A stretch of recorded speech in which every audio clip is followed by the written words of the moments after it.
Sir Kaya Redford, welcome to Coldwell Banker Hallmark. Coldwell Banker Hallmark in Glendale, California. Yes. Let's go. We're really great to have you today. We had an awesome class just a moment ago, and now I have the pleasure of sitting down with you and chatting.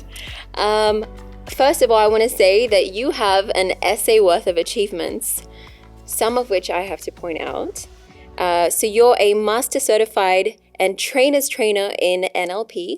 Mm-hmm. You have coached many Fortune 500 companies such as Bank of America, Wells Fargo, a whole host of real estate companies, and individuals in government and the entertainment industries. You have a podcast. You've been knighted. You have been featured 4 times on the Oprah Winfrey Network.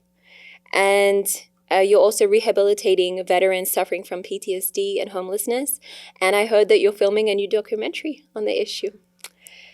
How did this all begin? You know, I truly believe that everything that's happened in our lives has brought us to where we are today. Just being in your presence, Olivia, and your spark and what you're doing. First, I just want to say thank you. Very honored to be here. I admire what work you're doing with Coldwell Banker here in Glendale and the difference you're making and really helping people achieve the American dream. My life started with my dad, who had a dream of being a successful provider of his 3 kids. He was a petroleum engineer. He moved to Algeria, which is in northern Africa. And, he was a workaholic, and that was his challenge, is that he felt like the only way he could create success is by working so hard, but not realizing that he was giving up time with his family. My mom went through a lot of challenges with that because she felt alone in a third world country, didn't have any support system, no structure. She didn't know anybody. So she did what most people do when you're stressed and you're frustrated and you can't deal with it, you start drinking. So she ended up drinking 1 or 2 glasses of wine. Next thing you know, she becomes an alcoholic. So in my early part of my childhood, I went through a lot of not so good things. My dad had, he knew that he was going to be gone. He knew that she couldn't drive. She couldn't take care of the household. He knew that she needed help. So he hired people to help us and to keep us safe. But what he didn't realize is the people he hired were psychopaths. At a very young age, went through a lot. And I always suffice to say, I get to my 20s and my 30s, and I'm just very lost. I mean, I don't know we come across people and you don't know what's wrong with them. They don't know who they are. They have no purpose, no direction, no motivation. They're hanging around with the wrong people. I did all of that. I was, as they say, a hot mess in my 20s and 30s. I used to drink vodka like it was water. I did drugs. It was just a mess. Why? Because I had no self-worth, no self-esteem, and I didn't know who I was. The moment that changed my life was meeting Bob Proctor in The Secret. And he became my first mentor. And Bob said to me, Kaya, and if you've seen The Secret, he says, you create your experience of reality. And I was thinking, he is so full of shit. How do you mean I created this? My parents created this. My life created this. My circumstances created this. He says, no, you'll never change your life if you keep thinking that you have to blame someone else for your circumstances. He says, how old are you? And at that time I was 33. He says, you're old enough now to make a change and make your life and become who you want to be. And it's when I started to have this new mindset. And one day he says, I want you to form a mastermind. I want you to study this NLP and this neuroscience and these other tools. And I want you to heal your life. And one day he says, I want you to form a mastermind. And I said, okay, what am I going to do in a mastermind? He said, I want you to start teaching people what I'm training you to do. I said, okay. And then I started doing that, and the people's lives were changing, and I was shocked to see the results that were happening. And it's almost like I went through the challenges I went through so that I could have to find a way to fix my own problems, which was make me an expert in helping other people solve their own blocks and their own problems. Right. And that's kind of how it happened. I ended up coaching this person who became number 1 in his office. That office brought me in to coach the office. The office became number 1 in the nation. Then I started getting invited to train other number one officers. And next thing you know, it was a shock to me. I had no self-worth, no self-esteem. I had no purpose, no direction. And now I'm being called to train the number one companies in the world. To me, it was just it was a complete shock. But I truly believe God has a plan. Universe has a plan. And so my goal is to help people find out their greatness and what their plan is. And a lot of who we have and who we help is people in real estate. That's awesome. That was a big journey. A big journey, yes. A complete 180. It's a big 180, yeah. But you could really credit it to mindset. I think mindset is something that all of us kind of struggle with in getting the right mindset, and that applies to every factor in your life. Yeah, I'm also, not only as you mentioned, a neuroscience, neuro-linguistic programming trainer. I'm also a miracle-minded coach, heavily trained in the Course in Miracles, and also trained and certified by presidential candidate Marianne Williamson in the Course in Miracles. And I'm being called to kind of share this. We have this power. So we are connected to this thing that we were given, this superpower. But we're not aware of it, right? So one thing is to be connected to it. The next thing is to be aware of it. And even though you're aware of it, so in other words, your house could be wired for electricity, but it doesn't matter if you don't have the lamp plugged in. And you could have the lamp plugged into the socket. It doesn't matter until you switch the light on. So I believe we're all wired for greatness, but we need to plug the lamp in, which is we need to be aware of that. And number two, we need to switch it on. We need to do something on a daily basis to activate all that. And that's why I truly believe the most important thing that everybody on earth gets to do is to grow. If I were to say the most important thing is the value is growth, because if you grow as a person, you become a better father, better mother, better son, better daughter, better leader, better sales agent, better whatever. It's growth. And so it is my oxygen. It is my destiny. I can't explain it to you. Oprah Winfrey says, find something you love so much you would do it for free, but then go and get paid to do that. I feel like it is my oxygen. Seeing people break through, seeing people achieve their goals makes me cry. It's like a calling. It is a calling. Yeah. There's nothing that could ever replace that feeling. Yeah. What do you think is something that really stops someone from, like you said, switching that light on?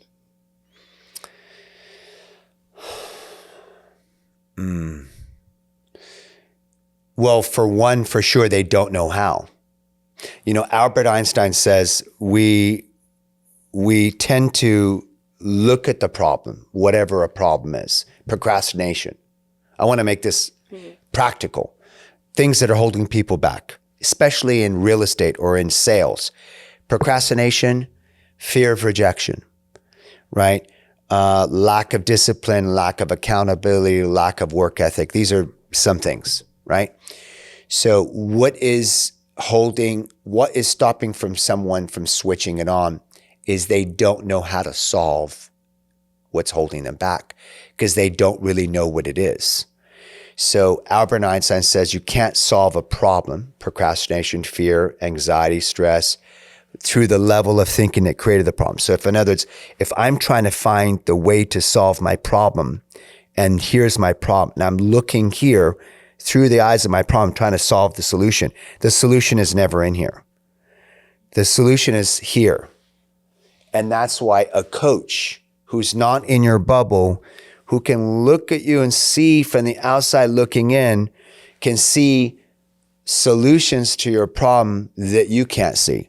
That's why Michael Jordan had a coach. That's why Michael Jordan, Kobe Bryant, LeBron James, they all are incredible players, but they have a coach because they recognize the coach can see things in them that they can't see themselves. So I think being self-aware is very difficult. Solving your own problem through the level of thinking that created your problem is very difficult. So you need someone to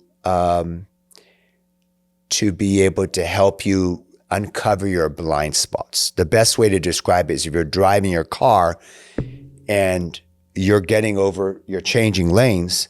And have you ever had this happen where you're changing lanes and the person's in your passenger seat, get back in the lane, you almost hit that car. And you're like, oh my God, I didn't see the car. Well, yeah, that's the blind spots. Yeah. Is they are blind spots. It's so difficult to solve your blind spots because they're blind spots. You don't know. You know you procrastinate, but you don't know why. You know that you don't want to make the phone calls or you don't want to knock on the doors, but you don't know why. You know that you want to create more wealth and freedom for your family, but you don't know why it's so hard for you to get up every single day and do what you know you need to do. You, in fact, know what you need to do, but you don't do it, and you don't know why. How can you solve something where you don't know why you're being held back by it? That's why you need the coach. Right. That's so well put. And I feel like all of us, we think we have the ability to solve other people's problems when we don't even know how to solve our own. We're like experts at other people's problems.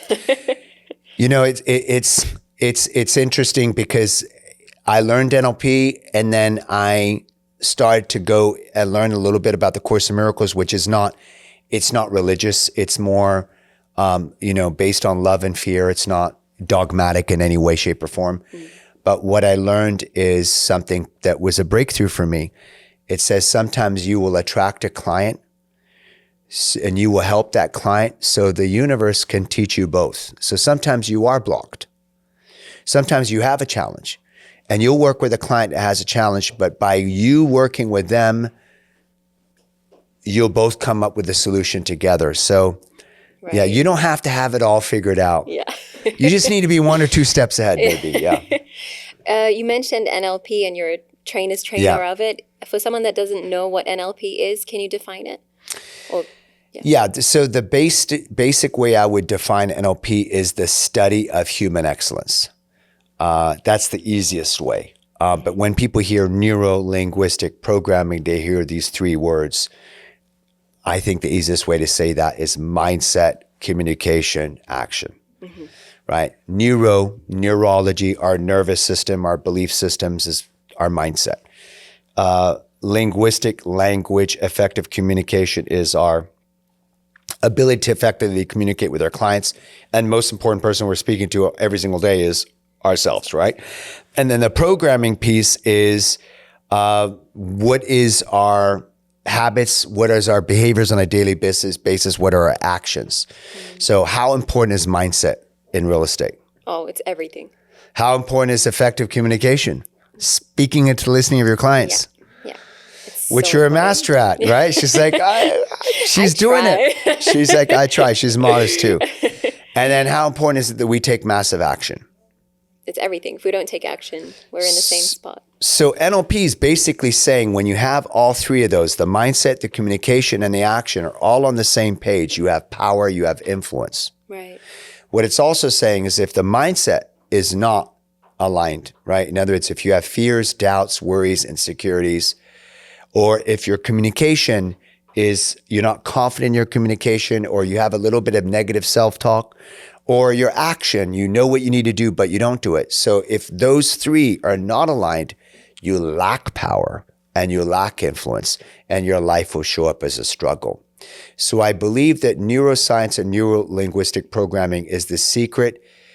And I want to say, even though I'm not religious and I'm not a pastor, I truly believe being connected to something greater than you, whatever that is, you could call it God, source, love, universe, Jesus, Buddha, Allah, whatever it is for you, if you are at least tapping into those 3 things and connected to the greater love, which we all are, wow, there is nothing you can't do, because it's not even about you. At that point, it's about everyone. It's about your brothers and sisters. You want to contribute to other people. And so when you want to contribute to other people, I always say this, and I think I heard Tony Robbins say this once too. Life supports what supports life. Life supports what supports life. So if you're thinking about me, the universe is like, I care about you. I want to help you. Okay, think about you and I'll help you get what you want because I care about you.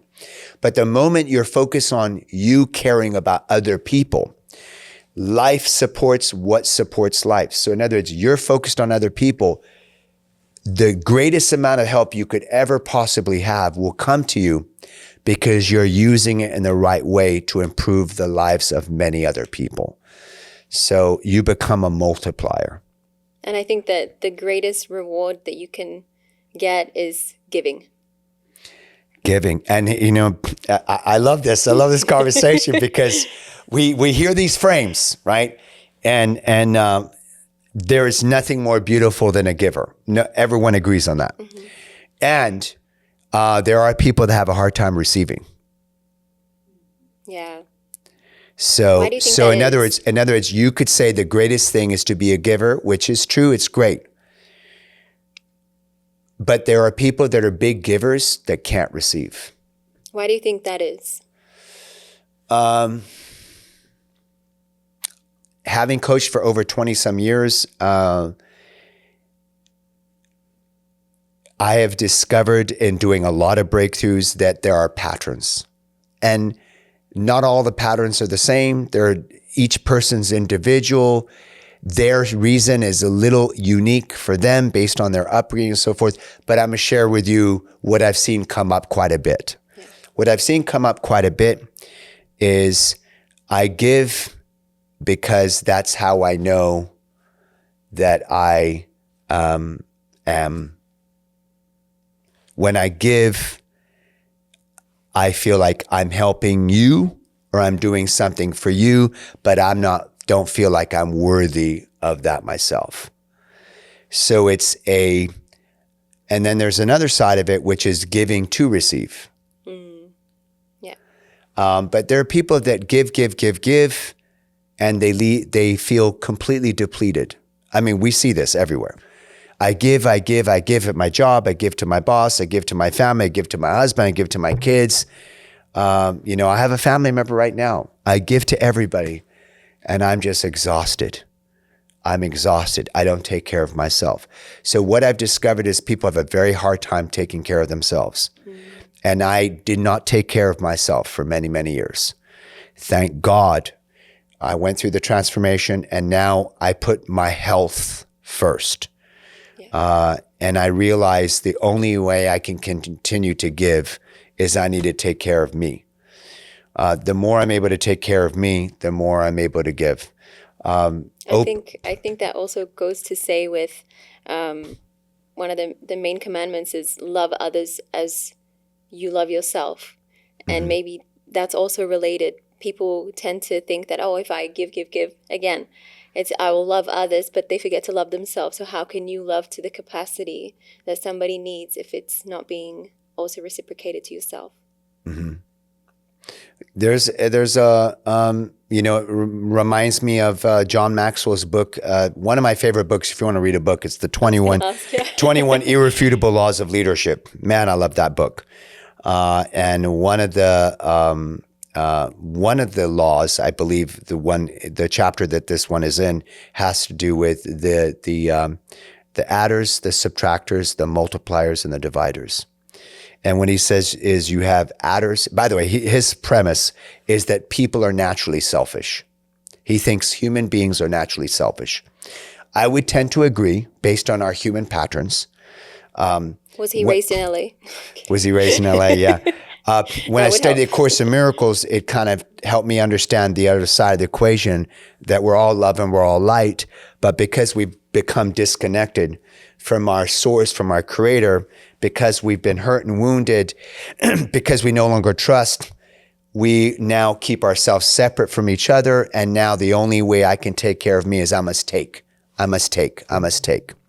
So I think that's where it comes from. It's not our natural state. Although John Maxwell says that's who we are naturally, I just think that's how we've allowed ourselves to become. But what he talks about is you have the adders, subtractors, the multipliers, and the dividers. He says the adders, when you're in their presence, if you feel good energy, let's say I'm 100 out of 100 energy today, naturally, because I had a great weekend or whatever, I'm in the presence of an adder. Every time I'm with them, I'm now 108, 115, 120. Every time in their presence, I feel more energy added to me. The subtractors, every time in their presence, if I'm starting at 100, I feel depleted. 100 down to 92, down to 87, down to, he says, sometimes the adders and subtractors become more extreme. The subtractors is an example. A person that is a subtractor that then becomes a divider. Meaning you could be at 100 energy, and then when you're with them in their presence, you go from 100 down to 30. Because they've not subtracted from you, they've divided you. Right. Then you're now 30, you're in the second presence with them, you've now gone all the way down to 10. And then the third time, you're now down to 1. So literally, you've gone from 100 energy. You've only been with this person 3 times, and they've sucked the entire energy out of life out of you. Someone called those vampires once in a seminar. I thought, okay, that's pretty cruel. Not only called them vampires, he actually said to the person, you're a vampire and you're sucking the life out of me. I was like, yeah. Now, I've been through some really, really heavy duty trainings and they don't hold back. But the point is you have adders and subtractors. And the adder, sometimes you meet someone and they don't just add to you, they multiply you. And so the question is, what are you to people? Are you an adder? Are you a subtractor? Are you a multiplier or a divider? And then this is really difficult, and it's an important exercise. By the way, the person with the highest recorded IQ in history, until recent times, there's a new person, a young kid, but the person who had for many, many years, up until recently, the highest recorded IQ in history is a woman. And her name is Marilyn Savant. That's why we get the name Savant, right? Genius. Marilyn Savant was asked once, can you meet someone and predict their future? She says, absolutely. She says, all I have to do is ask you 2 questions. Like, what? You can predict someone's future by asking them 2 questions? She said, absolutely. Well, what are those 2 questions? She said, the first question is, who do you surround yourself with? Right? We've heard this one, right? Who are the 5 people you surround yourself with? If you take the 5 people you surround yourself with, and even if you were to think of it and as far as achievement and money, and you were to average their income, the 5 people you spend most of your time with, your income will probably be within 10% plus or minus the average of those 5 people. And the second question she asked is, what do you feed your mind? What books, what tapes, what CDs you feed your mind? So let's go back to the adders, subtractors, dividers, and multipliers. If your circle of influence, I highly urge you, I know this may sound shocking, so shocking. The biggest thing that you could do, according to the person that has the highest recorded IQ in history, is be careful who you hang out with. Who you hang out with on a daily basis, who you will become. Yeah. So are you, list the 5 or 10 names and ask yourself, put a check. Are they adders? Do they add to me? Do they subtract from me? Do they multiply me? Or are they literally dividing me? And maybe oftentimes that person's a family member. And that's fine. It might be your mom that doesn't believe. I've had agents that I've coached, they're 22, 25, 30 years old. And their parents like, what are you doing? You should hold on to your job. You should be happy with your job. You should spend the next 40 years and get a gold watch from that job. Right? And they don't believe. They project their own, their own lack of belief and their own employee mindset, because that's all they grew up knowing on you as an entrepreneur. So sometimes the adder subtractor is someone you love dearly and they're your family member. And it's okay. You can love them, but you probably need to find a way to not put them in your inner circle of inspiration and advisory for your business, right? So in other words, I love you, Mom. I love you, Dad. I love you, brother. But for as long as you want to continue to have a conversation about what I'm not going to be able to achieve in this business, I will no longer discuss it with you, because I'm on a mission and I will only have I'm only going to allow in my mind what's going to support me in achieving my goal. For you to continue to have a relationship with me, I ask that you do not bring this up, because I don't want to hear it. So we have to put up solid boundaries. Yeah. And until we put up solid boundaries, we're not going to get anywhere. That's so true. Yeah. And it can, like you said, it can be the closest people around you. and still they may love you, but they're not the best advisors. Yeah, you can't get advice from someone that doesn't have the results. Yeah. Oftentimes, well, this person thinks it's not a good idea. Well, yeah, they don't have a freaking clue what's a good idea. They haven't done anything. Right. Why are you taking opinions and advice from people that have not proven the concept, right? Yeah. What we should be doing. I heard Eric Mitchell's our dear friend, mortgage broker, Gold Star. He's an executive vice president of Gold Star Mortgage. He says, I don't listen anybody's advice unless they are in a 000 club, whatever that means.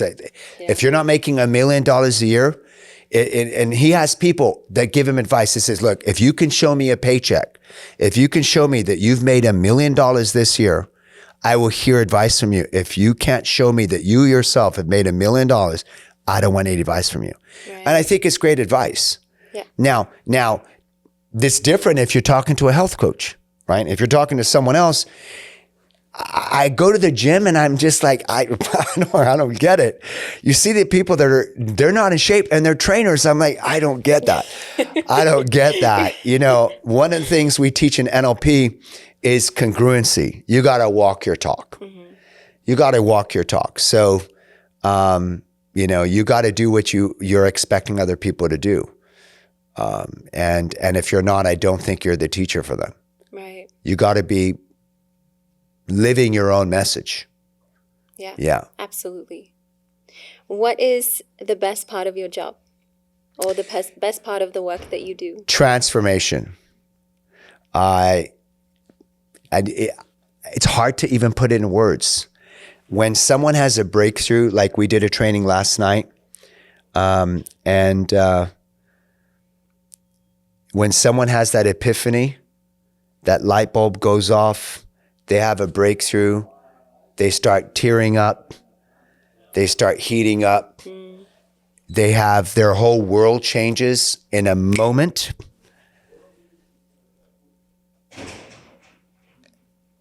Yeah. You know, Oprah said once, she said, a lot of people didn't understand what I was doing on my show for now 25 years. Because Oprah had went through a lot of stuff, right? She was African-American, grew up in abject poverty. She was in foster homes. She was, unfortunately, had raped in a foster home. The baby that was born was then died, stillborn, shortly after. She went through a lot. And she had to heal all that, right? So she's doing her show for many years. And she said what people didn't realize is every time people would come on the show and they would have breakthroughs, she said, I was healing. I was healing through them. Mm-hmm. So I think on some level, I think it's my oxygen, because I feel like helping people break through it helps me. I feel very powerful, so don't get me wrong, but I feel like I'm rewriting my entire history. I feel like I've always been for the underdog. From the moment I was a little kid, it's ironic. I've hardly ever shared this. Probably I was in England. So I lived in Algeria for 6 years, lived in Spain for 3 years. I was in England for about 9 years. Went to Belmont, Holmbury, St. Murray prep school in England, and then went to Cranley in Surrey, did the whole cricket and rugby and did all that. I still play rugby to this day. And there was this kid called Shani Patel, which, by the way, I probably will end up meeting him. I don't know where he is. He'll probably see one of these things, and I'll probably do a show with him. I had this kid. He was itty bitty. He was he was getting picked on and bullied. He was Indian in England, and he was always late. He was clumsy, and I just became friends with him. And they literally wrote a letter to my parents. I probably was 8 years old. And they said, your son is amazing. He's so kind-hearted. He's literally helping this other kid get through this school. Otherwise, this kid wouldn't make it. But can you ask him to stop? Because he's his own grades. He's suffering in his own grades because he's helping this other kid. It's like holding him back. And that's always been me. It's just the underdog. And with that, I think I think now we get to this conversation of the soul. There's something that I don't know that if I probably asked in my next meditation, but I think we have a destiny. And I think for my destiny is to help people transform. And when I help people transform, I'm transforming, and world's becoming a better place. I truly believe in something better than what we have today. I love that. How can someone find you and get into your coaching, get in contact with you? So the best way to reach me would be, we have multiple programs, but the one that we have for people that are entrepreneurs, for leaders, for influencers, for salespeople, is you can go to Top Producers Global, Top T-O-P, Producers, plural with an S, global.com.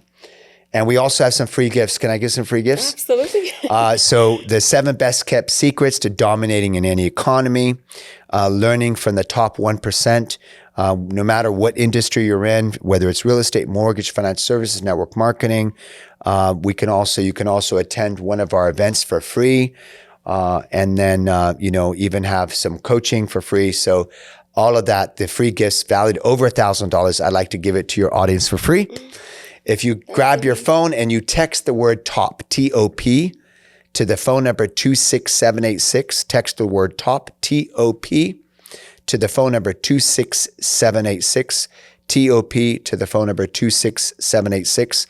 Within 10 to 20 seconds, you'll get a text back with a bunch of free gifts. And then you'll probably be invited to a free event, live event, and I'll get to meet you. We'll be together. Yes. And we'll make a difference in your lives. I truly believe we only have one life to live. Different religions, different faiths believe that we come here a few times, and I'm not disputing whether that's true or not. I'm saying we're here now. Why not make this one the best version? So if you want to have your best version of your life now, the best year ever now, when is now the time? I love it. Kaya, thank you so much. This was an awesome chat, and I can't wait to sit down with you again. I look forward to it, Livia. You're a very good interviewer. She's going to be the next podcasting queen. I could tell. The accent kind of helps. You have to admit, the accent kind of helps. So congratulations awesome. on everything you're doing. Thank you so much. I will always be here to support you and your group, and I look forward to having you on our show. So we actually have a TV show called Top Leaders Forum TV show, which is powered by the Los Angeles Tribune newspaper. We've had celebrities, Nick Cannon on there, Ron Artest of Meta World Peace. We've had Mayor of LA, Karen Bass, one of the oldest, most well-respected Congresswoman, Maxine Walters, on there, and a bunch of other people. And we have a leadership week. So we actually have a show happening right now. I just did a 2-hour interview with Les Brown, my dear friend, and some other people. And I'd love to have you on our show too. I would love that. Thank you so much again. Thank you.